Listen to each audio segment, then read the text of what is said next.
بسم اللہ الرحمن الرحیم۔ السلام علیکم۔ آج بہت ہی اہم موضوع کے ساتھ حاضر ہوں۔ ملکی صورتحال جو انتہائی خوفناک ہے۔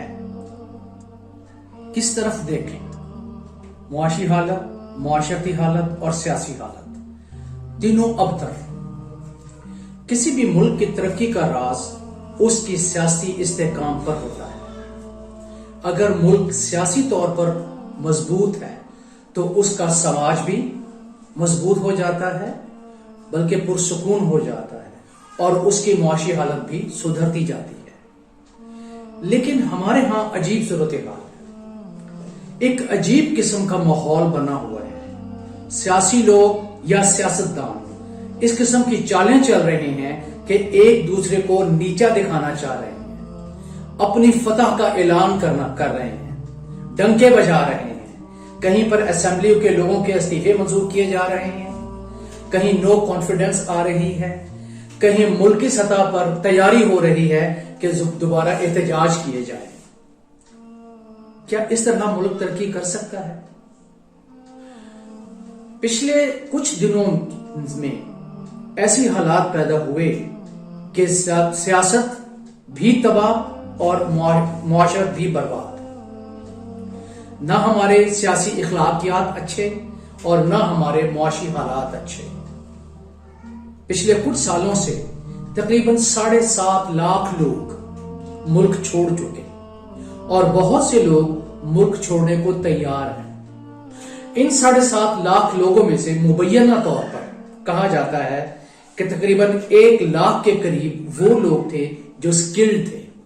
کچھ ڈاکٹرز، انجینئرز، بینکرز یا دوسرے شعبوں سے تعلق رکھنے والے ماہرین، وہ لوگ جا چکے ہیں۔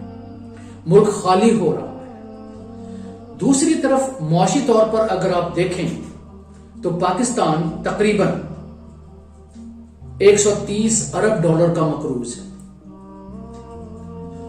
اس 130 ارب ڈالر کی قسطیں دینے کے لیے بھی ہمارے پاس پیسے نہیں ہیں۔ حالت یہ ہے کہ ہم باہر جاتے ہیں اور قرضہ مانگنے کے چکر میں کہ قرض لے آئیں تاکہ ملک کو چلایا جا سکے، اور جس انداز میں ہم باہر جاتے ہیں وہ بڑا عجیب و غریب انداز ہے۔ بہترین پینٹ کوٹ پہنے ہوتے ہیں، بہترین ٹائیاں لگائی ہوتی ہیں، اعلیٰ درجے کی مہنگی گھڑیاں پہنی ہوتی ہیں۔ شرم آتی ہے یہ سوچ کر یہ بات، لیکن ان سیاستدانوں کو اس سے کوئی غرض نہیں۔ ان کو دیکھ کر اور ان کے طرز عمل کو جانچ کر ایک چھوٹی سی کہانی ذہن میں آتی ہے کہ ایک ملک ایسا تھا جس میں اس شخص کو بادشاہ بنا دیا جاتا تھا جو شہر کی فصیل کے باہر صبح سب سے پہلے آتا تھا، اور ایک پرندہ اس کے سر پر بیٹھ جاتا تھا۔ اتفاق ایسا ہوا کہ ایک فقیر جو شہر کی فصیل کے باہر کھڑا تھا، پرندہ اس کے سر پر بیٹھ گیا۔ تمام لوگ بہت خوش ہوئے کہ ہمیں بادشاہ مل گیا، بادشاہ مل گیا۔ فقیر نے پرانے کپڑے پہنے ہوئے تھے، ہاتھ میں بھیک مانگنے والا کاسا تھا اور ایک چھوٹا سا ڈنڈا تھا۔ تمام لوگ بڑے خوش ہوئے اور اس کو اس قانون کے مطابق اس فقیر کو محل میں لے آئے اور اسے شاہی لباس پہنایا گیا۔ بادشاہ سلامت نے کبھی زندگی میں پیٹ بھر کر کھانا ہی نہیں کھایا تھا۔ پہلا حکم دیا، دیگیں پکائی جائیں۔ خواتین و حضرات، دیگیں پک گئیں، خوب جی بھر کے کھانا کھایا۔